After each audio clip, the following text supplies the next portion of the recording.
On était sur le télésiège, effectivement, il y avait pas mal de monde qui s'agitait autour de là où il y a eu la collision. On a vu l'hélicoptère passer dans un sens et assez rapidement dans l'autre. On s'est douté qu'il s'agissait de quelque chose de grave. On s'est dit quelqu'un s'est fait mal. Peut-être pas, on s'attendait pas à ça, malheureusement. Et vous saviez à peu près qui c'était ou pas du tout? Pas du tout.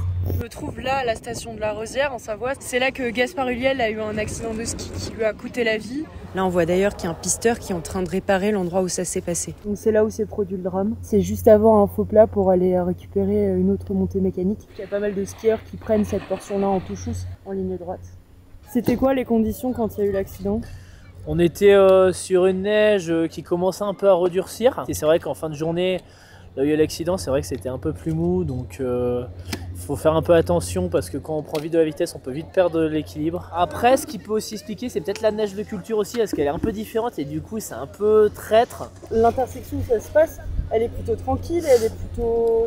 C'est plutôt, on va dire, assez ouvert en fait, il n'y a pas de forêt à côté, donc après il faut faire attention parce qu'on ne voit pas forcément ce qui peut arriver, mais quand on a une vitesse modérée, ça peut le faire. C'est des pistes assez plates, c'est assez étonnant, ouais, un accident aussi grave sur des pistes qui ne sont pas non plus extrêmement impressionnantes. Il y a une piste bleue qui est vraiment très facile, donc on sait qu'il y a des petits skieurs sur cette zone-là, quoi. Donc on est obligé de faire attention, quoi. J'y passe tous les jours. Il n'y a pas vraiment d'inquiétude. Il faisait beau, il n'y avait pas de vent. Il n'y avait pas grand monde sur les pistes, hein. C'était clairsemé.